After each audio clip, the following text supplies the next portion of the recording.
연구하는 거 아닌데. 네, 네, 김영림 목사라고 합니다. 되게 낯서네요.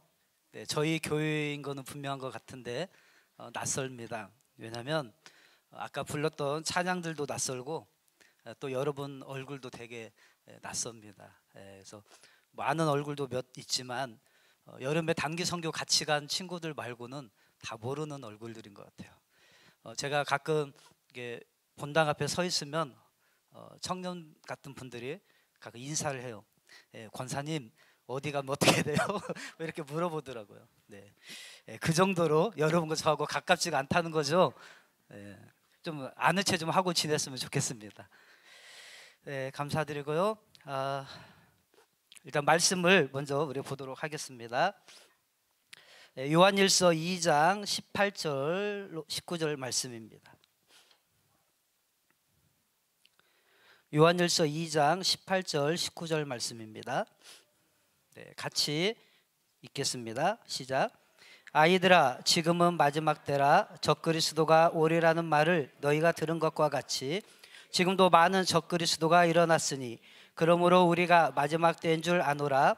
그들이 우리에게서 나갔으나 우리에게 속하지 아니하였나니 만일 우리에게 속하였으면 우리와 함께 거하였으려니와 그들이 나간 것은 다 우리에게 속하지 아니함을 나타내려 함이니라. 아멘. 네, 잠깐 기도하겠습니다.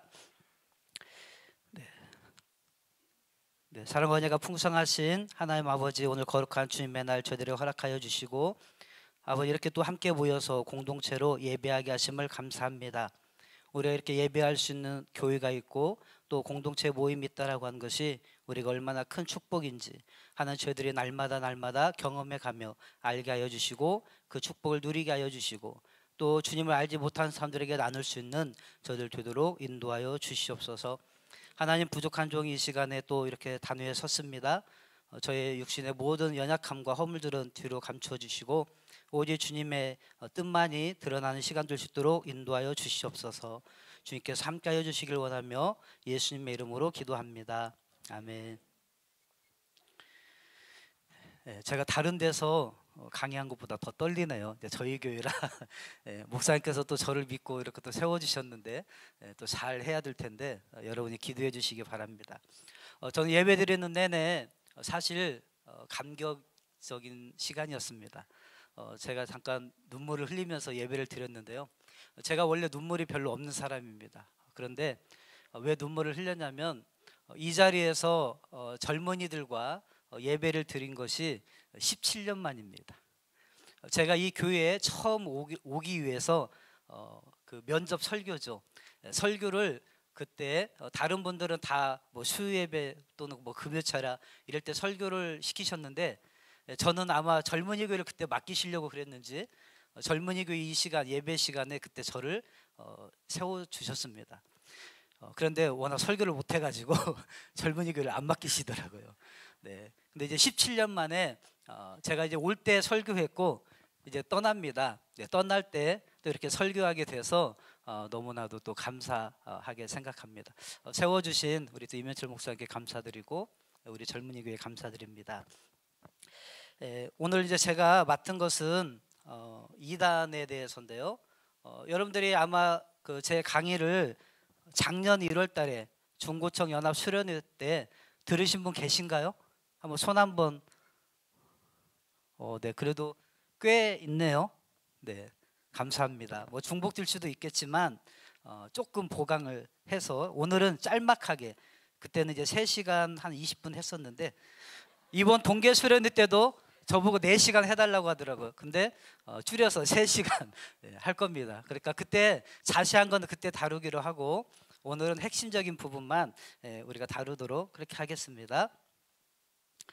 자, 졸린 시간이니까 집중해서 잘 들었으면 좋겠습니다. 먼저 시간이 많지 않지만 영상을 하나 보도록 하겠습니다. 네, 우리 캠퍼스 2단 경계령 새내기를 지켜라, 그거 하나 잠깐 틀어주시겠어요? 해마다 이맘때면 입학을 앞둔 새내기 대학생들을 대상으로 이단들의 포교 활동이 두드러지고 있습니다. 학원 복음화협의회에서는 2월 말을 캠퍼스 2단 경계 기간으로 정하고 학생들의 주의를 당부하고 있습니다. 자세한 소식 손동준 기자가 보도합니다. 예비대학생 정모양은 얼마 전 신입생 모임에서 자신들을 기독교 잡지사 기자라고 밝힌 이들과 인터뷰를 했습니다. 그런데 이후 일주일 동안 이들로부터 성경 공부를 해보자는 전화와 문자에 시달려야만 했습니다. 이단 단체가 아닐까 의심이 들었던 정양은 주변 지인에게 고민을 털어놨고 비슷한 피해 사례가 많다는 말에 바로 연락을 끊었습니다. 그러니까 기독교인이라고 하니까 더 이렇게 확실하게 접근을 해서 번호를 남겨주면 연락을 따로 한다고 했는데 개강에 한 달도 채 남지 않은 요즘 대학 캠퍼스들은 저마다 예비대학이나 오리엔테이션 등 신입생을 위한 행사를 진행하고 있습니다. 그런데 이 시기는 새내기들이 이단 단체의 포교에 가장 많이 노출되는 시기이기도 합니다. 이 같은 캠퍼스 내 이단 활동의 증가는 CCC와 예수전도단 등 선교단체들에게도 큰 부담이 되고 있습니다. 정체를 속이고 단체에 침투하는 경우도 적지 않아 신입 회원을 받을 때도 전과 달리 검증 절차를 거쳐야만 하는 불편함도 겪고 있습니다. 전에는 없었을 때는 검증 단계라든지 이것을 없었는데 일단은 사람을 볼 때 한 번 정도 색안경을 끼게 만드는 어떤 부정적 영향을 미쳤다는 것은 사실인 것 같습니다. 캠퍼스 사역자들의 연합체인 학원 복음화 협의회는 해마다 2월 마지막 주를 캠퍼스 2단 경계 주간으로 지정하고 있습니다. 이들은 각 캠퍼스에 2단 사이비 관련 정보가 담긴 가이드북을 배포하고 현장 사역자 네트워크를 통해 날로 다양해지고 고도화되고 있는 이단들의 접근 방식을 공유하고 있습니다. 학복협의 장근성 총무는 과 선배나 동아리 선배가 교회 밖에서 성경 공부를 하자고 권유할 경우 먼저 교내 교목실이나 선교단체를 찾아 상담을 받아보라고 당부했습니다. 정말 이 양의 탈을 쓴 늑대처럼 또 이렇게 접근을 하고 있기 때문에 그 새내기들이 그런 부분들을 잘 분별할 수 있도록 도와주기 위해서 이단 경계 경보 주간을 좀 발령하고 있습니다. 한편 최근 여의도 순복음교회는 학복협 소속 12개 선교단체에 국민일보 기독교연구소가 제작한 이단 사이비 단체 관련 안내책자를 무료로 보급하기로 했습니다. 214쪽의 분량에 이단들의 최신 포교 트렌드와 교리, 대처법 등이 담긴 해당 서적은 스마트폰 앱스토어를 통해서도 무료로 받아볼 수 있습니다. CGN 투데이 손동준입니다. 네, 감사합니다. 여러분들이 지금 이때가 제일 중요합니다. 방학 때 특히 이제 고3이 내년에 이제 그 대학생이나 또는 세상을 향해서 이제 취업의 길로 나가기도 하는데 젊은이 교회가 이제 새내기를 또 받아야 되잖아요. 이때 여러분들 스스로도 그렇지만 또 앞으로 들어올 우리 젊은 우리 고3 예비 학생들을 위해서도 여러분들이 기도하시면서 또 이렇게 방학을 잘 보내시고 또 이렇게 잘 이끌어줄 수 있도록 여러분 먼저 이렇게 함께 나눴으면 좋겠습니다. 뭐 영상이 하나 더 있지만 시간이 없어서 넘어가도록 하겠습니다.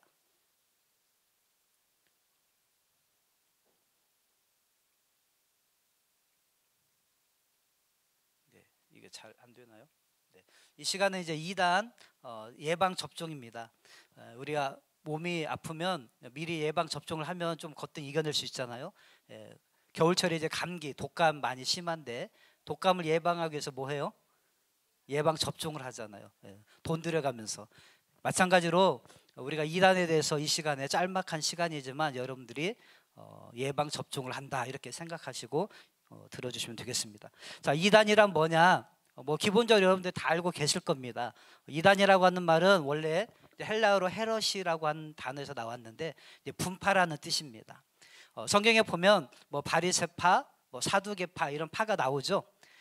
이런 파가 뭐냐면 많은 가르침이나 어떤 공동체들이 있고 어떤 스승을 두고 따르는 사람 무리들이 있는데 그 가운데서 내가 무엇인가를 선택을 하는 거예요. 그래서 처음에는 이 이단이란 단어가 내가 선택하는 어떤 분파 이런 개념이었습니다. 그런데 이것이 나중에는 어떤 큰 거대한 공동체에서 하나로 떨어져 나간 섹트 한 분파로 그렇게 인식을 하게 된 것이죠.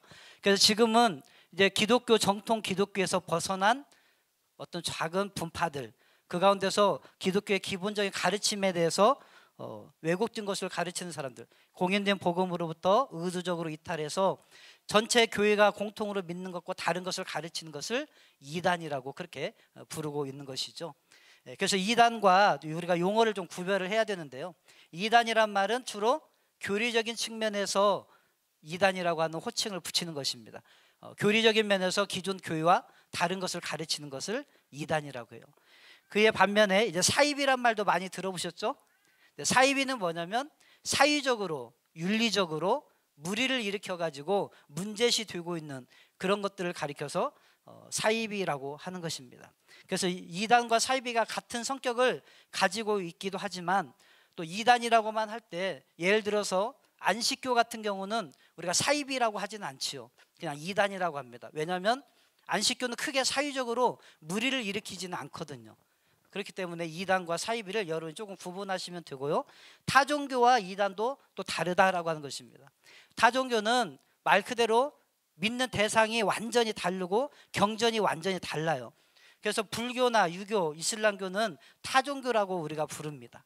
그런데 이단은 뭐냐면 기독교 안에서 파생되어 나간 것을 이단이라고 하는 것이죠. 그러니까 여러분이 용어를 사용하실 때 조금 도움이 되라고 설명을 해드립니다. 자, 이단의 발생 원인을 보면 제가 많은 사람들하고 듣는 얘기가 뭐냐면 상담을 하고 그러면 왜 이단들이 이렇게 많습니까? 대한민국에만 해도 수없이 많은 이단들이 있는데 왜 예수님께서는 이 이단들을 가만히 놔두지 않으시고 그냥 이렇게 우후죽순처럼 생겨나도록 방치하실까요? 이렇게 말씀하거든요. 하나님이 살아계시면 이단들 빨리 없앴으면 좋겠죠. 그래야 우리가 혼란스럽지 않잖아요. 그런데 하나님이 안 계셔서가 아니라 하나님이 계시기 때문에 이단이 있는 것입니다.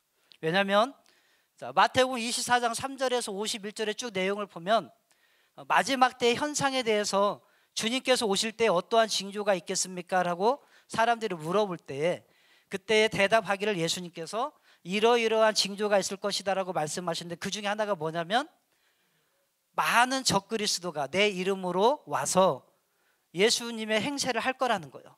적그리스도와 많은 거짓 선지자들이 일어날 거라는 것입니다. 그럼 예수님께서 하신 말씀이니까 적그리스도나 거짓 선지자들이 나타나야 돼요? 안 나타나야 돼요? 네, 나타나야 맞죠. 만약에 나타나지 않으면 예수님의 말씀이 뻥이죠, 뻥. 그죠? 예수님의 말씀은 진리이기 때문에 그 말씀이 그대로 성취가 돼야 맞습니다. 그래서 예수님의 예언의 말씀이기 때문에 이단은 필연적으로 나타난다라고 하는 것입니다. 나머지 설명은 이제 수련회 오시면 들으실 수가 있습니다. 자, 우리나라의 이단의 현황입니다. 기독교 인구가 967만인데요. 그 가운데서 몇 만이? 200만 명이 이단에 소속되어 있다고 저희들은 보고 있습니다. 자, 967만 가운데는 어떤 사람들이냐? 예를 들어서 이제 통계청에서 통계를 냅니다. 또는 각 교단에서 자기들의 통계를 이렇게 내서 만들어지는 건데 통계청에서 통계를 낼 때 조사를 하죠. 종교 실태를 조사를 하는데 설문조사를 하죠. 뭐 전화로든지 또는 뭐 설문지를 가지고 조사를 할 때 당신의 종교가 무엇입니까? 이렇게 물어보면 큼직큼직한 단락이 있죠. 뭐 불교다 또는 뭐 유교다 뭐 이슬람교다 기독교다 이러지 거기에 기독교에 당신은 이단입니까 아닙니까? 이걸 물어봅니까? 안 물어봐요. 그러니까 그냥 내가 이단에 소속되어 있어도 나는 기독교라고 체크를 하는 거예요.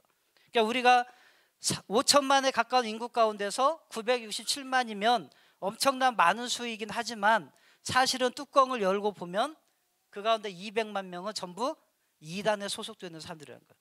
실제 순수한 기독교인들은 700만 명 정도밖에 되지 않는다라고 하는 것을 우리가 알아야 된다는 것이죠. 그 가운데 이제 신천지가 몇 만이에요? 20만 명이 넘었습니다. 그 다음에 하나님의 교회가 30만 명입니다. 하나님의 교회가 더 크죠. 하나님의 교회는 우리나라에만 30만이 있는 게 아니라 해외까지 포함을 해가지고 우후죽순처럼 커가고 있습니다. 통일교가 50만 명. 통일교는 지금 문선명 씨가 죽은 이후에 세력이 줄어들 거라고 생각을 하지만 줄어들지 않습니다. 이단들은요 무너지질 않습니다. 계속해서 분파가 생기고 또 그 단존 세력들이 뭐랄까 좀 암묵적으로 활동을 해서 그렇지 사라지지 않아요. 이단에 한번 중독이 되면 이거는 교리 중독이라고 그러거든요. 자, 여러분들이 중독이 뭐 알코올 중독이든 뭐 도박 중독이든 이런 것들 끊기가 어렵죠. 그렇죠? 그걸 중독이라고 하잖아요. 끊을 수 있으면 중독이라는 표현 잘 안 씁니다. 근데 이단은 뭐냐면 교리 중독이에요. 교리 중독. 그래서 이 이단에 한번 빠지면 잘못됐다는 것이 드러나더라도 이 사람들은 이 중독 증세를 끊을 수가 없어서 그와 비슷한 것을 가르치는 다른 곳에 또 가게 되어 있습니다.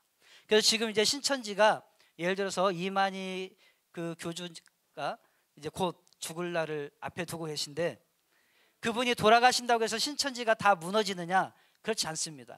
이미 신천지에서 하나 아류가 생겼죠. 예. 이만희 씨가 해고 그 다음에 달이라고 그렇게 추앙했던 김남희 씨라고 하는 분이 있습니다. 근데 이분이 다시 나가서 다른 걸 하나 창설을 했습니다. 그러니까 이게 없어진다고 해서 망해지는 게 아니에요. 계속해서 다른 분파들이 생깁니다. 이따가 보시면 알 거예요. 자, 그래서 지금 세력이 이만큼이다 라고 하는 것이고 그 가운데 이제 150여 개에서 약 200여 개의 단체가 우리나라에서 활동을 하고 있는데 몇 명이 재림주라고 주장해요? 약 40여 명. 40여 명이 내가 재림 예수다라고 주장을 하더라는 것입니다. 그런데 해외에서는 이단들이 해외에서부터 우리나라에 수입이 되었죠. 여호와 증인, 뭐 몰몬교, 또 안식교 이런 것들 이제 수입품이거든요. 근데 이 사람들은 기껏해야 최고 레벨로 올라가는 게 뭐냐면 거짓 선지자예요. 선지자. 우리 선지자께서 계시를 받아서 우리에게 이것을 가르쳐 주셨습니다라고 하는 수준인데 우리나라 사람들은 그런 거에 양이 안 차요. 왜냐하면 작은 고추가 맵죠. 비록 나라는 작지만 아주 간땡이가 부었습니다. 그래서 우리는 선지자로는 만족 못하고 우리는 그래도 그리스도는 돼야 된다. 그래서 내가 보혜사다, 내가 그리스도다, 내가 재림주다, 뭐 이런 표현을 쓰면서 거짓 그리스도, 심지어 여자 하나님도 있잖아요. 그죠? 네. 누구예요? 모르시나요? 아, 네. 제가 2년 전에도 이거 설문지 체크했었죠. 중구청 연합 수련회 때 10문제 가운데서 5문제 이상을 맞춘 사람이 없어요. 적어요. 그때 그 자리에 한 150명인가 200명인가 있었는데 중구청 연합이니까 그 가운데서 6개 이상 맞춘 사람이 3명인가 밖에 없었던 것 같아요. 제 기억에. 다 2개, 3개 그것도 찍어서. 자, 여자 하나님 누구예요? 장길자. 하나님의 교회 여자 하나님 믿잖아요. 장길자라고 하는 분 처음 들어봤어요? 네. 알면서도 모른 척 하시는 거예요? 자, 아무튼 그렇습니다. 그런데 이 이단들이 지금 계속해서 증가를 하고 있습니다. 적극적인 포교를 하는데 교리적인 구조 때문입니다. 그들에게 정해진 어떤 시한이라든지 정해진 어떤 숫자를 채워야 된다라든지 이런 교리적인 구조 때문에 그걸 채우기 위해서 그걸 달성하기 위해서 열심히 발바닥에 땀나도록 뛰고 있습니다. 그래서 계속해서 증가할 수밖에 없다. 두 번째, 한류의 영향으로 외국으로 퍼져나가고 있습니다. 저희 형님도 에콰도르에서 지금 선교사로 이렇게 활동을 하고 있는데 한국 사람이잖아요. 인기가 얼마나 많은지 몰라요. 가만히 있어도 한국 사람이라고 하면 막 달려옵니다. 왜냐하면 복음 때문에 달려오는 게 아니라 한류 문화 때문에 가수들 또는 드라마 이런 것들 때문에 알려져 가지고 그냥 한국 사람한테 한국 사람만 만나도 좋은 거예요. 그래서 한류의 영향으로 확 증가되고 있고요. 또 하나님만 열심히 있는 게 아니라 누구도 열심히 있어요? 사탄도 열심히 있기 때문에 그렇습니다. 자, 이단의 교주들의 모습입니다. 여러분이 아는 사람이 몇 사람인지 모르겠어요. 자, 정명석 씨 아시나요? 네. 고 조희성 씨 아시나요? 네, 젊은 세대라 모르시겠죠? 네. 그다음에 문성면 씨, 한학자 씨, 통일교. 네, 여기에 하나님의 교회. 이분이 여자 하나님이에요. 어머니 하나님이라고 한 분. 이분이 남자 하나님이겠죠? 네, 안상홍 하나님. 이 박태선 씨. 박태선 씨는 우리나라 한국 이단의 아주 대부격이십니다. 유명하신 분이에요. 그 당시 추종자가 거의 100만에 가까웠으니까요. 네, 추종자가. 그 다음에 양도천 씨, 그 다음에 김풍일 씨. 이 사람들은 뭐 별로 그렇게 유명하진 않지만 그래도 있습니다. 자, 유재열 씨, 이만희 씨. 이만희 씨의 선배가 바로 유재열 씨입니다. 여기에서 배워서 해먹고 있는 거죠. 자, 이단들의 특징, 교주들의 특징이 뭘 탄다? 백마를 탑니다. 왜 백마를 탑니까? 계시록 19장 11절에 백마를 탄 자가 와서 모든 것과 싸워서 이긴다 그랬거든요. 예, 짐승과 싸워서 이기고 대적하는 자들과 싸워서 이기기 때문에 그 백마 타고 오신 분이 누구냐면 예수님이에요. 예수님. 근데 그 예수님 흉내를 본인들이 백마 타고 있는 거죠. 근데 사진을 보면 누가 제일로 새 거예요? 이만희 씨. 이 얘기는 무슨 얘기냐면 선배들이 했던 그것을 그대로 따라하고 있다는 것입니다. 그래서 여러분들이 이단을 공부할 때, 공부는 하진 않겠지만 이단에 대해서 알 때 중요한 것이 뭐냐면 이단에 계보가 있다는 것입니다. 자, 이단의 종류를 살펴보면요, 자, 이단은 크게 가르치는 이단과 보여주는 이단이 있습니다. 가르치는 이단은 뭐겠어요? 뭘 강조하겠어요? 예, 성경 공부. 예, 그래서 얘네들은 성경 공부를 중요시 여기는 이단들이고, 보여주는 이단들은 뭘 강조하겠어요? 기사와 이적. 예, 이빨이 금리빨로 바뀌었는지, 개거품 물고 막 쓰러지고 떼굴떼굴 굴르진 않는지, 뭐 방언을 막 하진 않는지, 신비한 어떤 현상들을 보이진 않는지, 막 쓰러지진 않는지, 예, 이런 것들을 중요하게 여기는 게 보여주는 이단입니다. 그리고 이제 이단을 아까 말한 대로 수입품이 있고 국산품이 있어요. 국산에서 우리나라에서 자생적으로 발생한 이단입니다. 그런가 하면 합쳐서 조립품이 있어요. 자, 예를 들면 가르치는 이단 중에 안식교나 여호와 증인은 수입해 들어온 겁니다. 우리나라 초창기 1900년도 초에 또 6.25 전쟁 겪으면서 이 나라가 혼란스러울 때 들어와서 활동을 했고요. 그 다음에 국산적으로 자발적으로 발생한 것이 뭐냐면 신천지, 그 다음에 JMS, 아까 정명석 씨, 그 다음에 통일교는 우리나라에서 자생적으로 발생한 이단들입니다. 그리고 이제 들어왔는데 수입해서 들어와서 들어오기도 해서 변형이 된 것들입니다. 예를 들어서 하나님의 교회는 전신이 이 안상홍 씨가 교주였는데 이 사람이 안식교 교인이었어요. 그러니까 안식교의 교리를 갖다가 변형을 시켜가지고 자기에게 맞춘 것이죠. 그래서 조립품이라고 하는 거예요. 구원파도 네덜란드 선교사들이 들어와서 전파를 했던 것을 자기들이 각색을 해가지고 새롭게 더 확장을 시켰습니다. 그래서 우리가 구원 조립품이다라고 말하는 것이죠. 자, 보여주는 이단 중에 수입품이 뭐냐면 신사도 운동이라고 하죠. 변승호 목사 들어보셨나요? 옛날에 큰 믿음 교회, 지금은 뭐 더사랑 교회가 무슨 교회로 이름이 바뀌었죠. 그런 막 쓰러뜨리고 잡아뜨리고 같은 말이지만 그런 사람들. 네. 그다음에 자, 우리나라에서 발생한 사람들. 자, 이재록 씨 요즘 많이 나왔었죠, 뉴스에. 네, 만민중앙교회. 그다음에 천부교, 아까 박태선 씨 전도관. 그다음에 김기동 씨 베르야. 다 TV에 나왔던 사람들이죠. 네. 이런 사람들은 보여주는 이단이었습니다. 자, 아까 이단에 뭐가 있다? 계보가 있다. 여러분 이거 하나만 알아도 이단의 이단에 안 빠질 수가 있어요. 이단의 교주들은 전부 다 뭘 강조하냐면 내가 계시받았다라고 하는 것을 강조합니다. 내가 하나님으로부터 직통 계시를 받았다라고 하는 거예요. 그런데 직통 계시를 받은 것이 아니라 전부 뭐 했냐면 선배들로부터 배운 것입니다. 뭐 했다고요? 배웠다. 습득한 것입니다. 우리나라의 최초의 이단의 시조가 누구로 보냐면 이순화 씨라고 하는 분으로 보고 있습니다. 지금까지 이제 연구된 자료로서는. 그리고 이 사람이 이제 정도교에서 나왔던 사람이기 때문에 뭐 크게 저거 하는데 성향이 이제 이단의 성향을 많이 갖고 있었죠. 거기에 이제 남방여왕이라고 하는 사람, 한해녹이라고 하는, 이게 다 여자분들인데, 남방여왕은 왜 남방여왕이냐면 솔로몬에게 찾아왔던 여인이 있었죠. 시바 여왕, 그죠? 그 남방 여왕.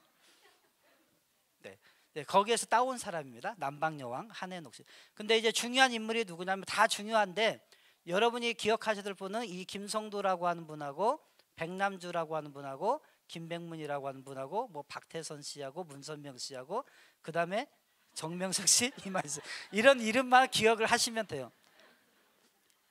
네, 자 그렇습니다. 자, 이분이 이제 김성도라고 하는 여사인데 새 주파라고 하는 교주예요. 새 주파란 건 뭐냐면 새로운 주님을 믿는 사람들. 그 새로운 주님이 누구냐면 바로 이 여인입니다. 네, 이 여인이 1883년도에 태어나서 활동하셨던 분인데 이분이 이제 그 계기가 있어요. 뭐 자기가 좀 자기 아들의 정신적인 어떤 장애를 갖고 있었고 또 자기도 또 어려움이 있었는데 그런 것들이 이제 고침 받으면서 더 깊이 이제 신비적인 것에 빠진 거죠. 근데 이분이 이제 계시를 받았습니다. 계시를 받은 내용이 뭐냐면 이 사람이 받은 계시가 지금 이단들이 주장하고 있는 교리의 뼈대를 이루는 거예요. 효시예요, 효시. 시초에 이분이 이렇게 주장한 것을 써먹는 건데, 자 한번 읽어볼까요? 시작.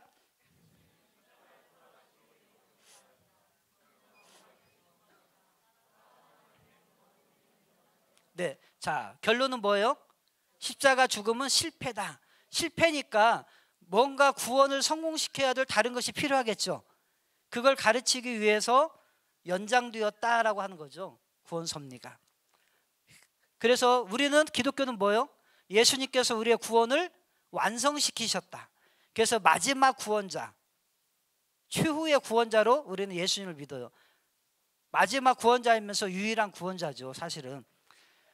그런데 이 사람들은 십자가 죽음에 실패했기 때문에 그 다음 무엇인가를 성공시켜야 될 존재가 와야 된다라고 가르치는 것이죠. 두 번째 읽어볼까요? 시작.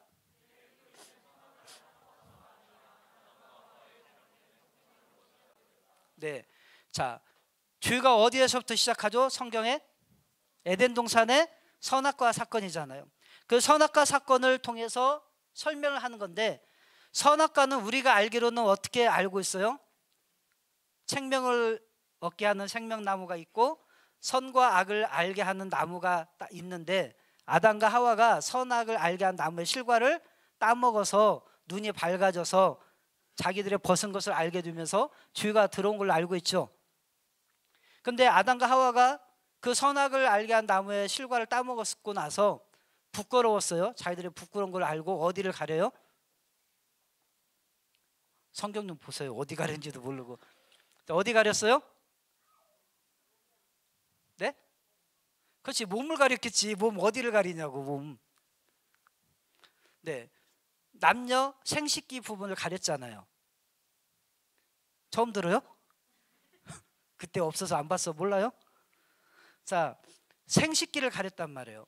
그러면 우리가 죄를 지으면 TV에서 죄인들이 이렇게 TV 그 카메라가 취재를 하면은 어떻게 해요? 얼굴을 가리죠. 창피하니까 자기 얼굴이 드러나기를 부끄러워서 얼굴을 가리잖아요. 근데 왜 아담과 하와는 얼굴을 가리지 않고 왜 거기를 가렸냐 이 말이죠. 그것은 그들이 범한 죄가 무엇으로 범했다는 거예요? 자기들의 그 생식기로 죄를 지었다라고 해석을 하는 거예요. 그러면서 나온 것이 뭐냐면 이제 그러면 생식기로 죄를 지었기 때문에 죄가 거기로부터 유전되어서 계속 흘러가기 때문에 이걸 바꿔줘야 된다 그 말이에요. 바꿔줘야 돼. 그 바꿔준다고 하는 교리가 뭐냐면 피가름 교리라는 거예요. 피가름 교리. 피를 갈아준다 이런 뜻이에요. 무섭죠. 뭐 수혈을 하는 것도 아니고 피를 갈아주는데.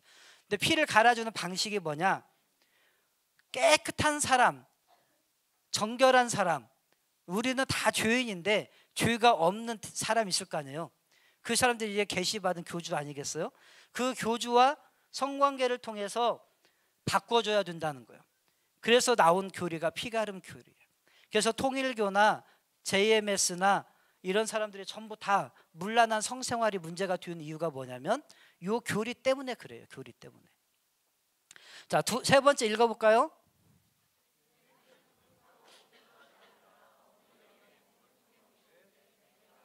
네.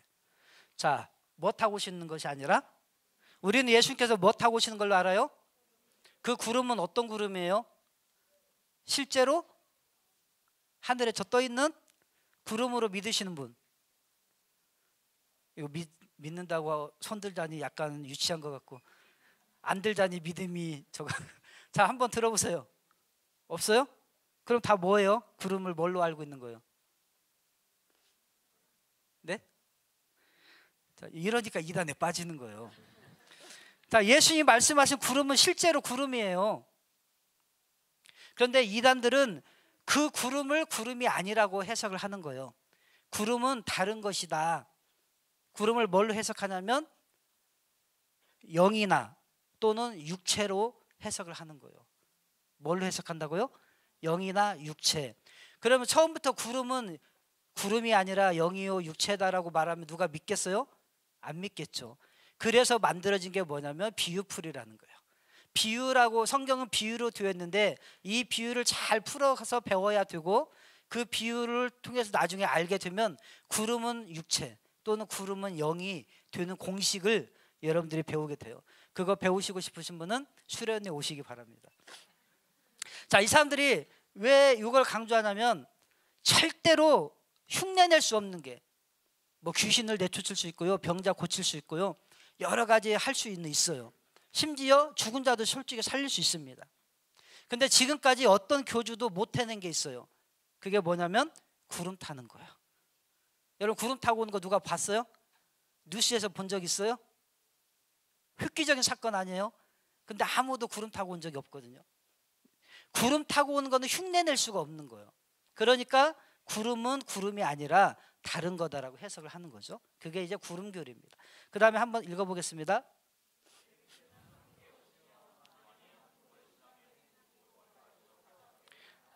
네, 어디에 오신다고요?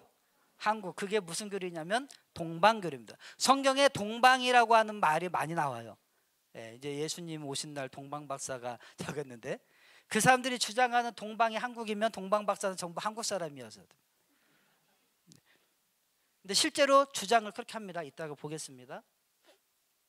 그 다음에 이제 김성주 씨하고 또 하나 아까 중요한 사람이 누구라고 했어요? 백남주 인양반인데, 인양반이 또 나머지 교리를 또 하나 만들어요. 인양반은 아까 그 이단의 그 계보에서 양쪽을 다 접했죠. 여기 보면 그죠? 김성도 씨, 유명화 씨 양쪽을 다 접한 사람이잖아요. 그러니까 이 사람의 교리와 저 사람의 교리를 이제 합치면서 알기 시작한 거죠. 그러면서 자기가 이제 교주 노릇을 하는 거예요. 자, 어떤 교리를 만들었냐면, 자, 읽어볼까요? 시작.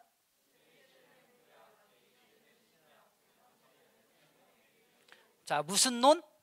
삼시대론. 자, 우리는 신약과 구약만 알죠. 지금 우리는 무슨 시대를 살아요? 신약 시대를 살아요. 그런데 이 사람들은 뭘 만들어요? 제3의 시대가 있다는 거예요. 제3의 시대. 그래서 구약 시대에는 여호와 하나님을 섬겼죠. 신약 시대에는 예수님을 섬겼죠. 지금 우리 시대는 누구를 섬기냐는 말이에요. 제3의 교주가 필요하다 이거죠. 자, 안상욱 씨는 종말 시대라는 말을 쓰고 용어만 조금씩 달라요. 통일교에서는 성약 시대, JMS는 섭리 시대, 신천지는 계시록 실상 시대라는 용어만 다르지 똑같이 3시대론을 주장하고 있습니다. 이게 계시받은 걸까요? 네, 계시받은 거 맞아요. 이단들은 귀신한테, 하나님께 계시받은 게 아니라 귀신한테 계시받은 거겠죠. 네, 다 배운 겁니다. 그 다음에 시작. 네, 동일한 인생인데 이 사람들이 뭐냐? 시대별로 하나님이 들여쓰신 구원자라고 하는 거예요. 그래서 이 3시대론과 시대별 구원자가 중요한데, 시대마다 하나님께서 들여쓰시는 사람이 있다는 거예요. 하나님의 영이 임해서 들여쓰는 사람들이 있다는 거죠. 그 사람이 아담 때는 아담을 썼고, 아담 후에 또 노아를 썼고, 노아가 실패하고 아브라함을 썼고, 아브라함 실패하고 요새, 모세, 이런 식으로 하나님이 그 시대 그 시대에 구원자를 하나씩 들어서 썼다는 거예요. 그러면 예수님도 뭐가 돼요? 한 시대의 구원자일 뿐이라는 거예요. 신구약 전체를 통틀어서 유일한 구원자가 아니라 2000년 전에 존재했던 그 당시의 구원자라고 하는 거죠. 새로운 하나님의 영이 들어쓰는 사람이 나타나기 전까지는 그 사람이 구원자인 거예요. 자, 이런 시대별 구원자. 그 다음에 읽어보겠습니다.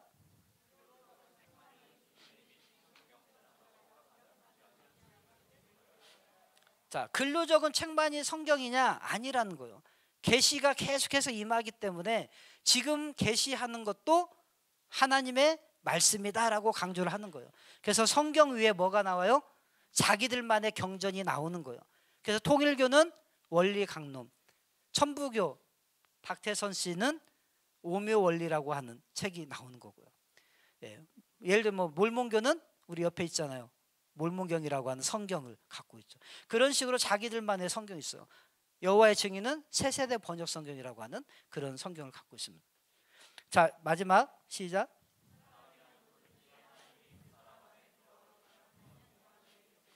네, 하나님이 그 사람 안에 들어가면 누구나 임마누엘, 하나님이 우리와 함께 하신다, 그런 뜻이잖아요.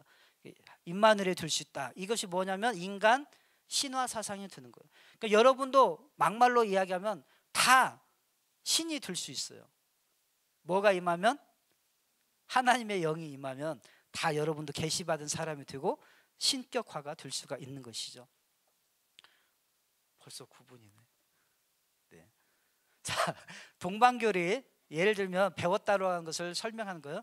자, 동방교리 이제 주장을 구체적으로 이제 책에다가 쓴 사람. 아까 그 사람들은 이제 말로 한 사람들이고, 실제로 이제 책으로 최초로 기술을 한 사람은 누구냐면 박태선 씨입니다. 이 박태선 씨가 유대국에서 볼 때 땅끝 땅 모퉁이가 바로 어디나 한국이다라는 것입니다. 왜? 이란이나 파키스탄, 아프가니스탄이 아닌 것은 그들이 바다에 접한 땅끝이 아니었기 때문이다. 바다에 접한 땅끝은, 동쪽의 땅끝은 우리나라죠. 그죠? 근데 중국은 또 반도가 아니기 때문에 안 된다라고 하는 것입니다. 네, 소련, 중국이 아닌 이유, 그 당시 이제 소련 일대였으니까. 일본이 아닌 이유는 섬들은 내 앞에서 잠잠하라는 그 말씀 때문에 섬들은 해당이 안 된다는 것입니다. 자, 안상홍 씨, 이 사람들은 이제 지도까지 펴놓고 합니다. 자, 반모섬에서 요한계시록의 계시를 받았잖아요. 요한이 계시를 받았는데 이 반모섬에서 동쪽 끝으로 쭉 잣대를 그었더니 어디가 나와요? 동방 땅끝 나라 한국이 나오더라는 것입니다. 네. 그 다음에 네. 자, 구인회라고 하는 사람, 재림예수교 구인회, 태극기 그려져 있고 그 어떤 사람 그려져 있는 사람이 있고 재림예수 이렇게 네 글자 써 있는 그 포스터 보셨는지 모르겠는데, 자, 동해와 서해가 있는 나라. 자, 우리 대한민국이죠. 만세전부터 예정된 나라다. 왜? 이 스가랴서에 보면 그날에 생수가 예루살렘에서 솟아나서 절반은 동해로 절반은 서해로 흐를 것이다. 동해와 서해가 있는 나라 어디? 우리나라. 그 다음에 여름이 있고 겨울이 있는 나라 어디? 우리나라. 네, 그래서 대한민국을 동방이다라고 주장한다는 것입니다. 여러분, 이스라엘도 동해와 서해가 있어요. 진짜 이스라엘의 동해가 어디예요? 사해 바다. 사해 바다를 동해라고 불렀어요, 그때. 서해는 어디예요? 지중해. 이스라엘에도 겨울이 있어요. 저 성지순례 갔을 때 눈이 왔어요. 눈이 와가지고 그 당시에 뉴스에 나왔는데 예루살렘 성벽에 뭐 한 20-30cm 눈이 쌓인 거예요. 저 성지순례 갔다가 눈 때문에 비행기가 안 떠가지고 이틀을 더 있다 왔거든요. 얼마나 행복했는지. 네. 자, 그 다음에 정명석 씨도 마찬가지입니다. 자, 동방은 아시아, 중국, 일본, 한국 등을 들 수가 있으나 하나님은 종교의 종주국인 한국을 말한 것임이 틀림없다라고 하면서 대한민국이었다. 왜 이런 교리를 주장할까요? 자기가 지금 대한민국 사람이잖아요. 자기가 교주가 돼야 되기 때문에 그런 것입니다. 몇 시까지 할까요? 자, 우리나라 이단들의 공통적 교리, 동방의 의인, 동방한국론, 아까 얘기했죠? 삼시대론, 시대별 구원자, 영육합일교리. 영육합일교리라는 것은 뭐냐면 아까 말한대로 영이 육체와 하나가 되는 거예요. 그러면 영생하는 존재가 된다는 거예요. 신천지가 지금 기다리는 것이 요거죠. 영육합일교리. 14만 4천이 차면 하늘의 순교자의 영이 사람들에게 임해서 육체 영생할 거라고 믿고 있는 거예요.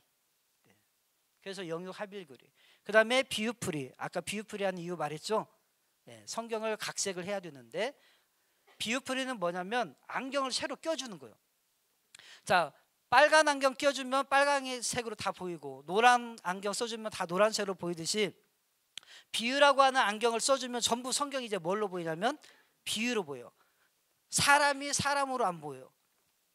사람은 사람으로 보여요. 사람은 사람인데 나무가 사람으로 안 보여요. 아까 벌써 선악을 알게 하는 나무의 실과 했을 때 그 나무가 벌써 이제 뭐가 됐어요? 사람으로 비유가 됐잖아요. 사람의 생식기라고 했잖아요. 그러니까 사람으로 전락이 되는 거예요. 이게 무슨 소린가? 수련회 오시면 하나씩 풀어드리겠습니다. 그 다음에 말씀의 짝교리가 있어요.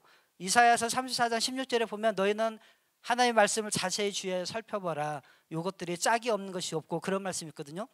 모든 이단들이 이걸 주장을 하는데 말씀의 짝이라고 가리키는 거, 거기서 말하는 짝이. 근데 말씀의 짝이 아니라 짐승들이 암놈과 순놈의 짝이 있죠. 그 짝을 말하는 건데 이 사람들은 문맥을 안 봐요.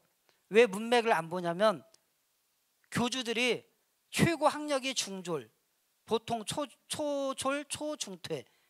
그러면 학력이 낮다고 무시하는 게 아니라 이분들이 우리가 국어 시간에 항상 강조하는 게 뭐죠? 주제를 파악해라. 그죠? 그 다음에 행간을 읽어라. 자간까지는 아니더라도 행간을 읽어라. 그런 얘기 듣죠? 우리가 문맥이 뭘 이야기하고 있는지를 그 문단의 요지를 짚어야 되는 거잖아요. 근데 이 사람들은 이 문단의 요지를 짚는 게 아니라 그 한 줄만 딱 이렇게 표시해놓고 그것만 보거든요. 그러니까 여호와의 말씀을 자세히 살펴봐라. 하나님의 말씀을 자세히 살펴봐야 되겠구나. 이것들 가운데 짝이 없는 것이 없고 하나님의 말씀이 다 짝이 있네. 그래서 구약과 신약에 있는 말씀들을 서로 다 골라가지고 짝을 지어주는 거, 짝을. 그러면 전혀 엉뚱한 말씀이 서로 단어 하나만 같아가지고 짝이 되는 거예요. 이해 가세요? 이게 말씀의 짝풀이로, 엉터리로 해석을 하기 시작하는 첫 단추인 거죠. 말씀 짝. 아까 말한 대로 구름은 육체라고 가르치는 통일교, 구름은 영이라고 가르치는 계열이 박태선 계열입니다. 자, 20분까지만 할까요? 네. 자, 신격화하는 겁니다. 자, 이게 신천지 찬송가입니다. 네. 자, 여기 보면 온천하 만민들아 시온산에 올라가서 오늘 나신 만이왕을 기쁨으로 맞이하자. 오늘 나신 만이왕께 찬양하며 경배하자. 조작한 게 아니라 실제 찬송가예요. 그 사람들이 쓰는 찬송가. 자, 하나님의 교회는 안상홍님 지으신 모든 세계 내 마음속에 그리워 볼 때. 어서 많이 들어봤죠? 안상홍님 세상에 다시 올 때 저천국으로 날인도하리. 찬송가 주 하나님 지으신 모든 세계를 저렇게 해서 쓰고 있습니다. 자, 하늘에 계신 아버지 안상홍님 이렇게 쓰고 있다라고 하는 것이죠. 자, 2단의 전도 방법 4분 안에 맞춰야 되니까 자, 성경 공부, 가정 방문, 자료 배포, 세미나, 기적과 예언 계시 강조한 집회, 취미와 문화센터, 대학 동아리 활동, 인터넷, SNS, 텔레마케팅 이런 것들을 통해서 합니다. 자, 뭐 이런 것들을 이제 여러분들이 조금만 관심 있으면 다 찾아보고요. 자, 사례를 들게요. 자, 성경 읽어지네라고 하는 좋은 성경 공부 프로그램 있죠? 이해실 사모님이 중심이 돼서 하는 근데 그거를 뻔 따서 와 진짜 성경 읽어지네. 그 다음에 교차로 같은 일간지에 이렇게 광고를 냅니다. 네. 성경을 알고 싶지만 배울 것을 찾지 못했던 분, 종교를 떠나 성경에 궁금한 분, 이러면서 이게 모인 게 이게 다 신천지로 밝혀진 것들입니다. 자, 그 다음에 설문조사하고 또 도형상담 이런 거 해보신 분 길거리에서 했어도 안 했다고 할 것이고, 네. 그 다음에 기질검사, 심리테스트 이런 거, 스트레스 테스트 이런 거. 물론 이런 걸 했다고 해서 다 이단이라고 할 수는 없는데 얘네가 주로 사용하는 방법이 이렇다라고 하는 것입니다. 그 다음에 계시록 영화 시사회. 더 황당한 거는 신천지 교리의 문제점, 이단 대책 세미나를 열면서 신천지가 뭘 가르치는지를 알아야 주지 않겠습니까 하면서 그 교리를 가르쳐요. 자, 이게 신천지에서 하는 겁니다. 그 다음에 7080 음악다방, 성명학 세미나, 그 다음에 라이브 콘서트 이런 거를 하고요. 네. 그 다음에 아르바이트생 모집합니다. 설교 청취해 주는 거 편하죠? 그냥 듣기만 하면 돼요. 네. 시급 12,000원 세죠? 네. 그 다음에 네. 교재 모니터링, 자기들 교재를 모니터링 해주는 거예요. 네. 그런 알바를 모집합니다. 그 다음에 얘네가 이제 종교 색깔을 띠고 사회봉사단체인 것처럼 위장을 하잖아요. 평화야 친구하자 이런 평화사랑 그림 그리기 국제대회, 뭔가 보면 대단한데 IWPG 신천지 겁니다. 자, 그 다음에 요즘은 이제 대놓고 인류 최고의 진리 성경의 답이 보입니다 하면서 신천지 인터넷 시온 선교센터 해가지고 인터넷으로 들어오라고 해서 성경 공부하자고 이렇게 노골적으로 합니다. 하나님의 교회는 어머니 글과 사진전. 왜? 어머니 하나님을 믿기 때문에 우리들의 정서상 가장 친근한 분이 누구예요? 어머니. 가장 애틋한 게 누구예요? 어머니. 어머니 사진전을 거는 거죠. 이렇게 어머니 사진전, 어머니 사진전, 어머니 사진전. 그 다음에 봉사활동, 환경보호활동, 재난구호활동, 이웃사랑 이런 것들을 하고 있는 것으로 위장을 하지요. 자, 상 받은 거 자랑하죠. 우리나라 대통령들로부터 상을 받았다. 그 다음에 영국 여왕상을 받았다라고 하는 것을 강조를 합니다. 자, 유일러브 운동 하는데 이 양반이 고문 역할, 뭐 그런 홍보 대사 이런 역할. 자, 구원파는 크리스마스 칸타타. 이제 크리스마스 다가오는데 조심하셔야 됩니다. 그 다음에 이거 많이 보셨죠? 박옥수 목사 성경 세미나는 많이 봤을 거고. IYF 청춘 세계를 품다 해서 군유스코 이런 행사, 해외 봉사 단체 활동들을 펼칩니다.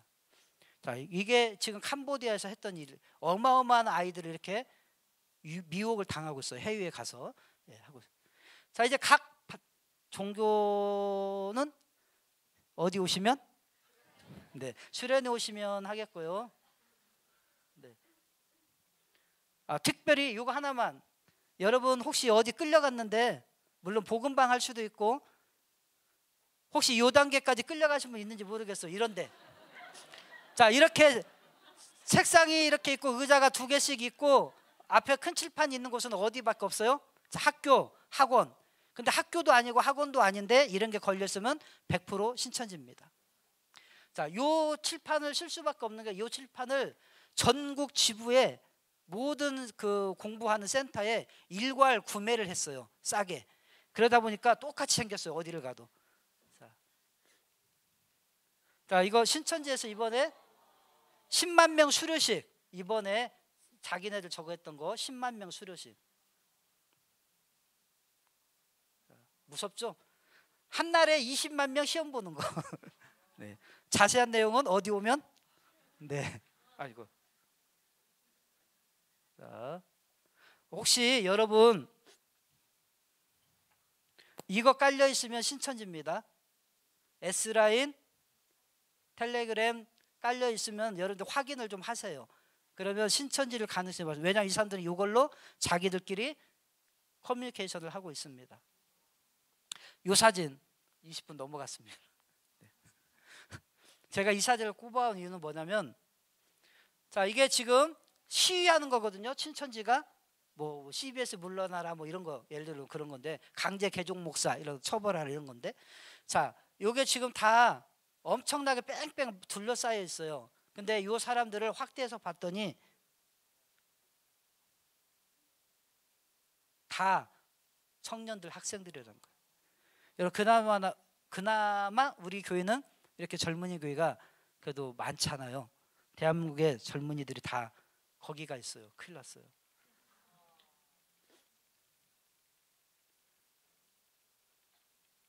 그림만 보면 궁금하면 다음에 오세요. 자, 이단들이 이렇게 대단합니다. 대처 방안. 자, 빠지지 않으려면, 자, 같이 읽어보겠나? 시작. 그 다음에 그 다음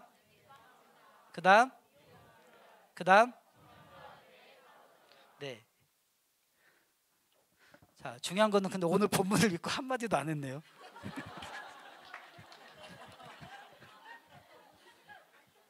자, 여러분 3분만 주세요. 뻔뻔해요 제가.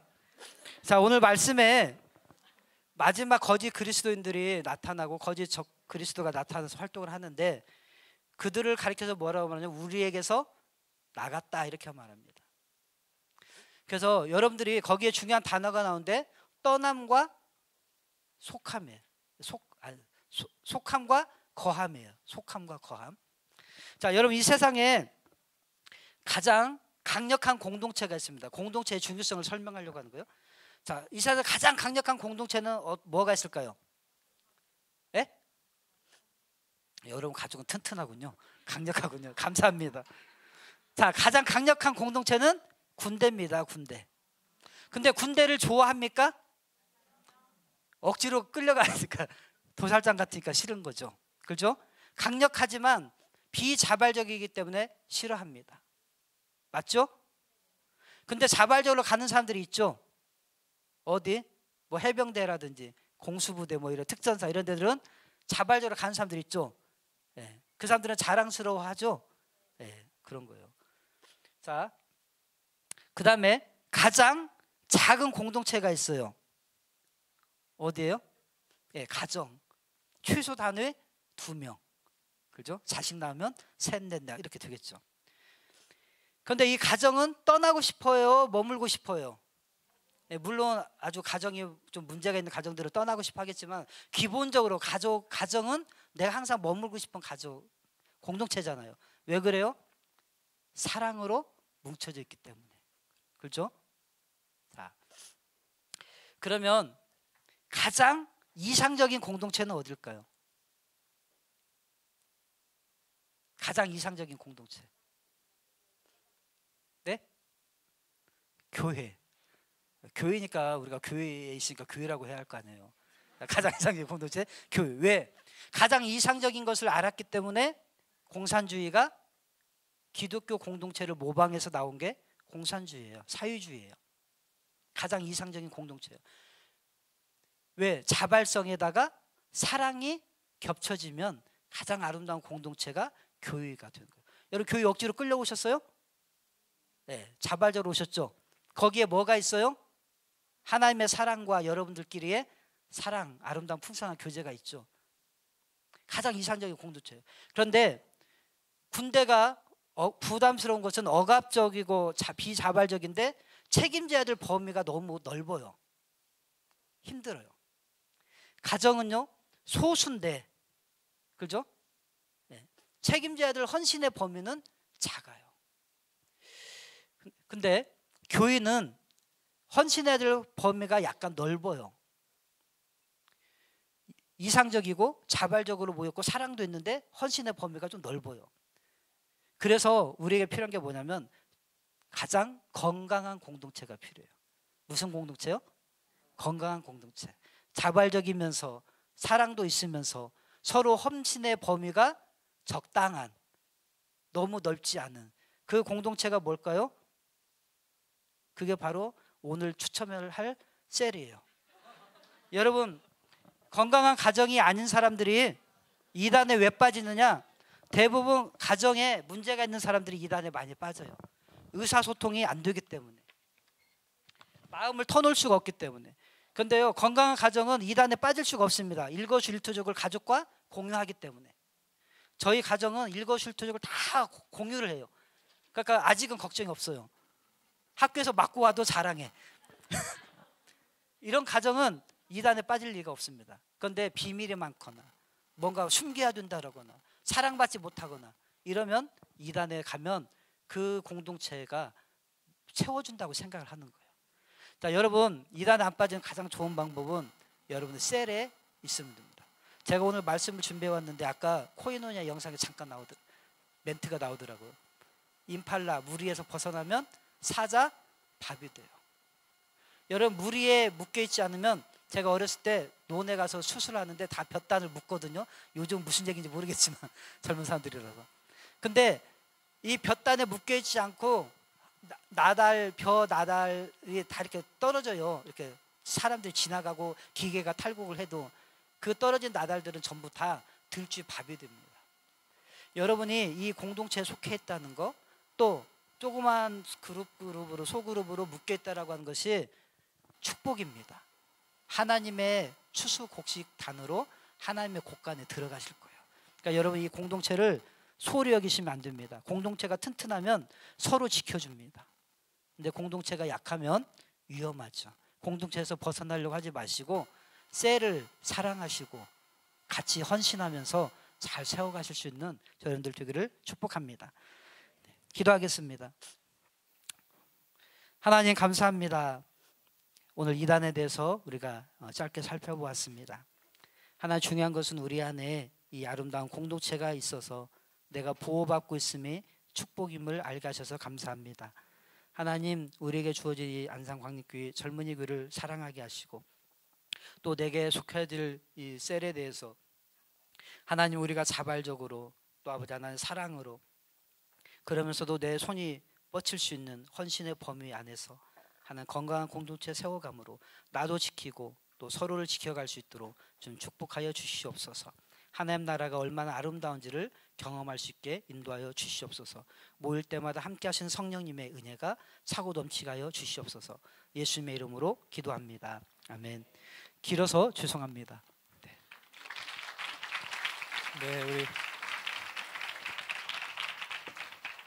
우리 또 귀한 말씀 전해주셨는데 우리 함께 시간이 좀 지났지만 함께 합심 기도했으면 좋겠습니다. 우리 귀한 말씀 전해준 우리 김영리 목사님이 올해 말로 이제 광립교회 사임하시고 내년부터 단독 목회를 준비하고 계십니다. 우리 목사님이 정말 성령의 그 기름 부심으로 정말로 귀한 목자로 준비되고 이 시대 가운데 하나님의 사랑과 은혜가 차고 넘치는 또 온전한 교회가 세워질 수 있도록 우리 김영리 목사님과 그 가정에서 우리 함께 주의 이름 부르시고 통성 기도하겠습니다. 주여, 주님 아버지